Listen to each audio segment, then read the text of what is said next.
So BBK Brnk has been kind of getting just a little bit better, or at least it has been getting better, because again, like, they've limited some of the Kaoruku, say the Kaoruku scenes a lot. You know, which that the only time that we see her this episode is when she was in Inte. That's it. Strictly just that, and the fact that Guy was telling her, listen, I need you to take out a traitor. Of course, I guess that was just to get her response, because he already took care of the whole traitor thing.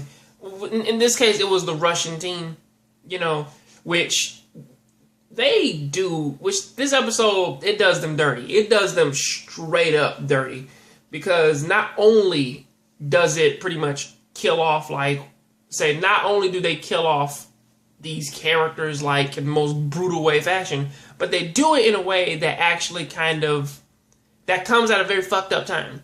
Whereas that the older brother of the two girls and shit, he's actually like, listen, I see the benefits of having you fuckers around. You all have your uses, and pretty much you all say you're not just tools, you are things to make me stronger. So yeah, we got to work together. And then that's when his members slowly started dying off, one at a time.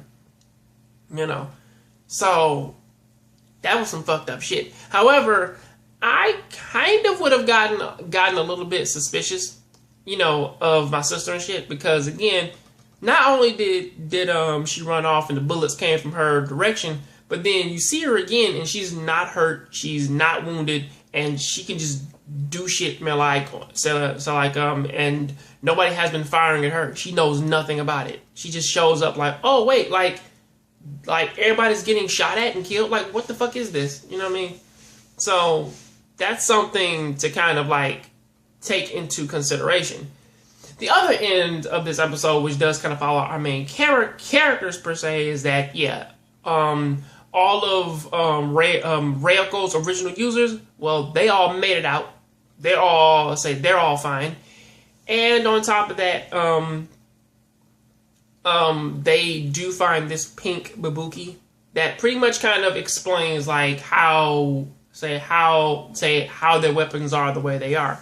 Because again, once they're about to die or some shit, or they're about to lose their sanity, they have to bond with, they have to break themselves up into pieces and bond with a human so that they can keep their integral structure, and then they feed off the brain wave, or not feed on, but like connect to the brain waves of their required host.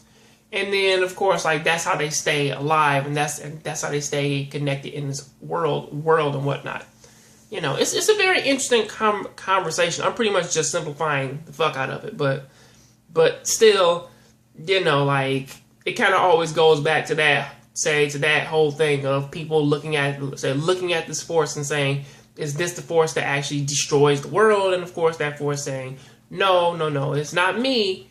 That's people. Like, that's just what they do. Like, we don't do that shit. So that is something. But until then, though, that is what I have to say about that. I'll see you on the next Jongravesshow Show. Please keep watching anime, keep playing video games, and I'll see you on the next Jongravesshow Show. I'm out. This has been Recap Corner.